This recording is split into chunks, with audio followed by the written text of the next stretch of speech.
Hello there, and welcome back to War Thunder. Today's video is 23 minutes long, probably, and there is a lot of content in it. First of all, we have a ship battle, which then is the last battle that I needed to get then or obtain the loot boxes needed to then finally finish the assembly, if you will, on the I-180S. And it was the first completion, so this is not a completion of a voucher, it is just simply the coupon, the very first one. And one aspect here about the grind, it is extremely grindy, but more on this in a moment, and we will come to the ships in just a moment, why I used them. The next thing is then in the middle part we will have a little portion where we then can see the assembly of the plane, how it looks, at least for me. And it is not very often that I do this, but I still did it anyway, while I did the tank reviews, while I played for them, while I just simply tried to have fun and get some silver lines. A lot of people say, oh, you with your 100 million silver lines. I would be broke if I wouldn't have grinded like it feels like 150 million silver lines in the last 3 patches. Aside from that, at the end then we have the very first battle and the very first impressions on the I-180S, and I have to give it that it surprised me in a positive way. There is more to it than the first look might reveal. So, why do I use ships here? Well, first of all, normally I use here the premium version of the MBK Project 186, the MK85, but I already have died after a furious battle in the middle of the capture zone, and so I'm here in the, tech tree backup, if you will, which is very similar, but costs 20,000 silver lines to repair. Now, in a good battle, you can easily get 100,000 silver lines with this ship, with a premium account, and even without a booster. Double strike on aircraft, nice. So, the thing is, I also had the chance of getting first place more reliable than I could plan in tanks or planes. Well, planes in RRB, there are some ways, and yeah, technically I know, but this is why I used ships, because I wanted to make money, I wanted to just refine my tactics, and I also wanted to get first place, since the queue times are not that long, and since the teams are sometimes very small, it is then sometimes rather easy to get first place, which then benefits you with an extra loot box drop. And that then can cut down the grind time quite significantly. In the dev blog of the Battlefield Engineer event guide, it's stated that it might be up to 80% faster. And that is quite a bit if, let's be honest here, it's still a lot of grinding.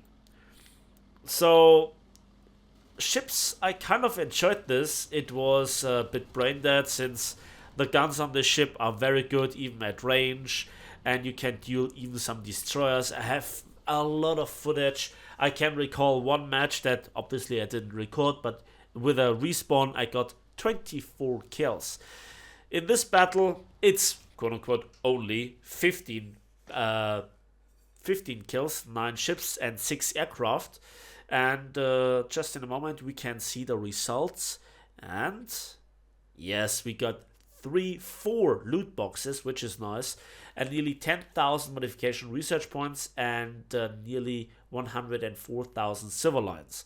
That is really, really nice. So now let's open here all the chests, and there you can't actually interrupt it, and obviously it's one repair tool kit. That's a bit annoying, but hey, what you gonna do? Yeah, and the rest of the chests here are interesting. This is now the Armament Modification, and this is something that I really missed. So now I'm happy with this. I think at the end it comes down to it, and we have 12 assembly kits.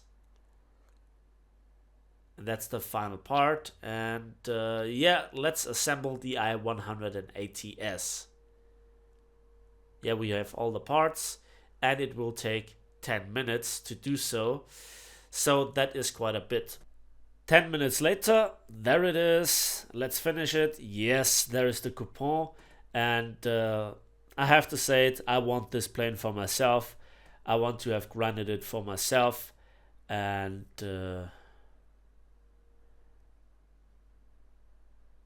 come on. It's not in the tech tree already, so yeah, that was a bit surprising that you had to actually go back to your coupons and consume it practically a second time. Bit weird first time that I did this, but hey, it is how it is. And finally, we have consumed an item, and there is the I-180S. So that's really nice. Let's have a look at where it is in the tech tree. There it is. Let's give it a crew. There is the crew slot, 8,100 to get it into the crew, and then the crew modification, the qualification, yeah, 54,000. That's acceptable. And you know what? Without further ado, let's hop into a battle. Let's see what this thing can do. So, and there we are with an air start on the Ruhr map. Let's have a quick look at the plane itself in the air. And I have to say, it looks nice. Yeah, it is like an improved I-16, if you will. The wing shape is different. That's the most noticeable thing, aside from obviously the Soviet red paint scheme, which looks nice. I really like the look of the plane, especially since the 4 machine guns, 2 light ones and 2 heavy ones, are on top of the engine cowling, and also therefore centralized, which is nice. So it has an open canopy, if you will. I don't really know if I would prefer this as a pilot. Few minutes later, after climbing, you can see we go easily above 4,100 meters, and then we can see the first customer of the day. It's an A20G. Usually they're very nasty. So what kind of armament do we have? Well, we have 2 machine guns, 2 7.62 SCAS machine guns with 1,300 rounds, and 2 12.7mm Beretzin UB machine guns with 440 rounds, and they still deal quite a lot of damage. Well, what kind of ammo belts would I recommend? Well, it is up to you, to be honest. There is not that much different. For these 7.62s, I use the universal, and for the offensive, I use the ground unit belt, or the ground target belt. There I got robbed of the kill, and it was only an assist, but okay. And since this is the very first battle and I have absolutely no idea what the plane can do, well, let's just test it. You know, I don't think that this is a very good high altitude fighter that I win the race to the clouds versus some BF-109s or some Air Cobras. Battle rating is 3.0. And that is quite nasty. So you can meet up to 4.0 planes. That means also Air Cobras. The A36 has no chance, especially with the gun pods in a dogfight. And so he tries to run away. We try to make here the ranging shots with the light machine guns because we have enough ammunition. The heavy machine guns can deal quite a surprising amount of damage if you hit in the right spots with the right shells, but they are not really great for range shooting because you have a rather limited amount of ammunition. 220 rounds per gun for a heavy machine gun, that is not too much. And the enemy fighters are way above us, so we have to always keep that in mind. We have to watch the radar. We have to use our situational awareness and not tunnel vision, and try to not get baited if we are on the tail of a fighter. It wobbles a little bit around, I have to give it that. But let's just create a little bit of distance. And there we can see that there is another customer coming in. So I couldn't finish here off the F4F. It's a P-38. And now it's reacting. So when it comes to the handling, the plane isn't really slow. The plane isn't really sluggish, but it's not a biplane. And furthermore, it is also, how should I say, pretty maneuverable. But again, it's not a biplane.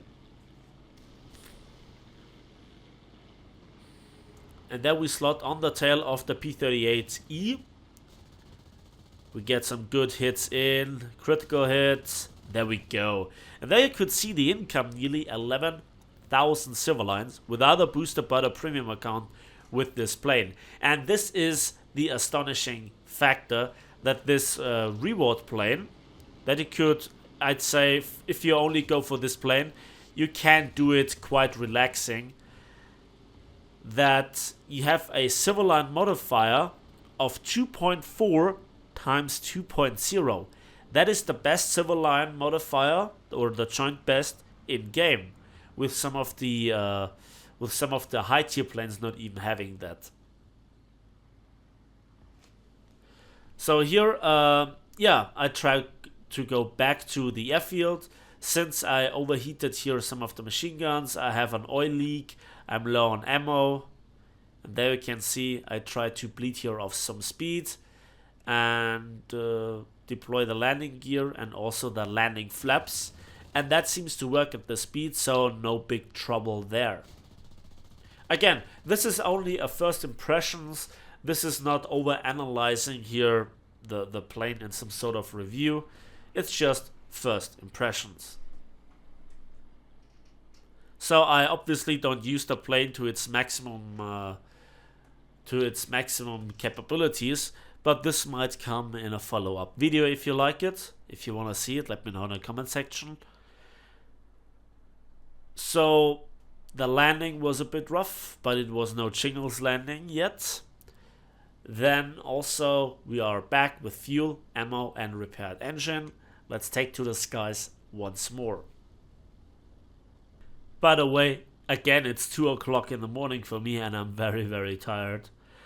So I hope that I will upload it in time once this thing is rendered. And now it's rather endgame style. Not a lot of players are left on both sides. I think it is a 4 versus 4 at this point.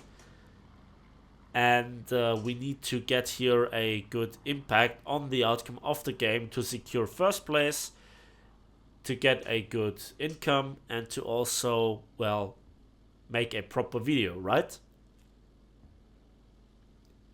And in good old fashion, we just observe the dots. We play the game Spot the Dot, and we climb. That's the best thing that we can do. And you can see it's not really bad at doing this, but I think it doesn't really, it's not able to sustain that rate of climb for very long. Not because there is a lot of overheat issue, that has not been the case on this map in the first battle. But I think the higher it gets, the more difficulties the engine will get. One of the dots seems to come closer. I wonder what it is.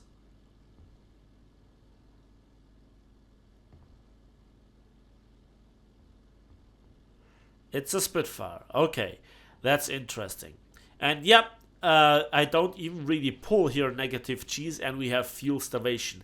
That's a problem of the plane, and so you always have to fly it like an early Spitfire, if you will. So always only roll the plane and then pull positive G's. And here I think that he wanted to bait me into, overcooking the dive, but he gets himself in a flat spin. A shame that I didn't get here anything, so okay. Yeah. Just keep this in mind. This guy will one day fly a Javelin. One day he will have grinded his way or her way to top tier.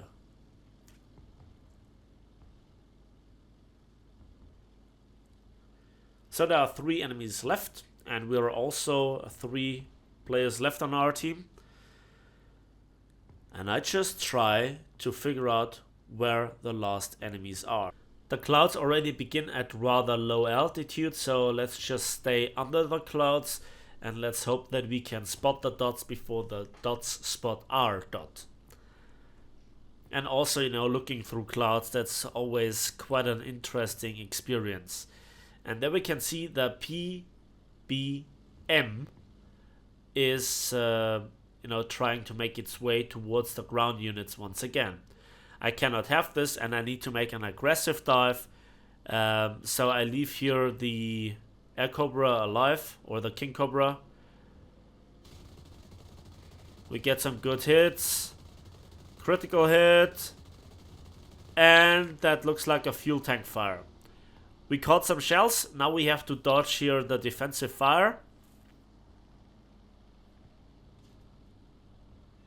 And we get the ping messages in.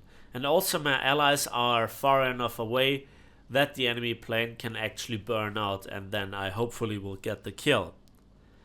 At this point I champed the machine guns, so I have to go back to the airfield, and then we get the kill. And again, nearly 11,000 civilians for 1 kill.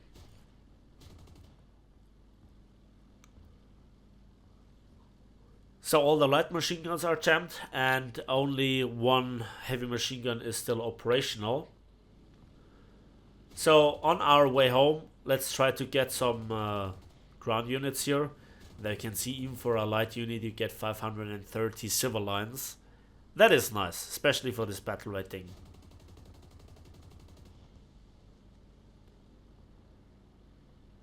So yeah, the plane feels alright. The plane is maneuverable. I have not tested all aspects of it, so I'm not an expert of it. This is a raw first impressions. This commentary is done like half an hour after I played this match. So I hope that you forgive me if this is not the most fleshed out review that you have ever seen. Again, it's a first impression, it's not a review. So there is still things to learn, but for a first impressions I have to say, so far I really like the plane. So here with the landing, obviously in style I had to do a Jingles landing, and we disassembled the aircraft again in the first battle. But it seems like the airfield mechanics are so much faster than the event ever could be, and after like 15-16 seconds the plane seems to be in good condition once more. And we respawn, and again we climb to altitude, try to find the last enemy, and there is the A-36. Zack und weg.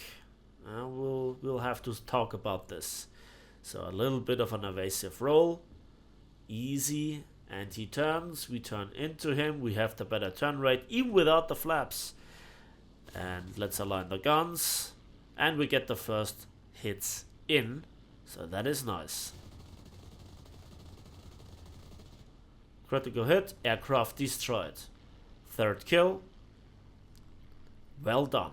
And that was the last enemy player, and now it's just a little bit of cleanup here with the ground targets. And yes, the plane has a noticeable feelable recoil, so you actually in a head-on have to aim much lower, because the guns just always kick the plane up. So now let's have a quick look at the results, and yes, 13,000 modification research points or vehicle research points, and 100,000 civilians for 3 kills, some ground units, no civilian booster, no order, no wager, just the premium account and the premium status of the plane. That is really, really nice. And there we go again. Oh boy. So yeah, that's it from me today. Thanks for watching, thanks for listening. I hope that you enjoyed this video. Please give it a like if you did, subscribe if you want to see more, and we'll see each other on the battlefields, on the waves, and in the skies of War Thunder.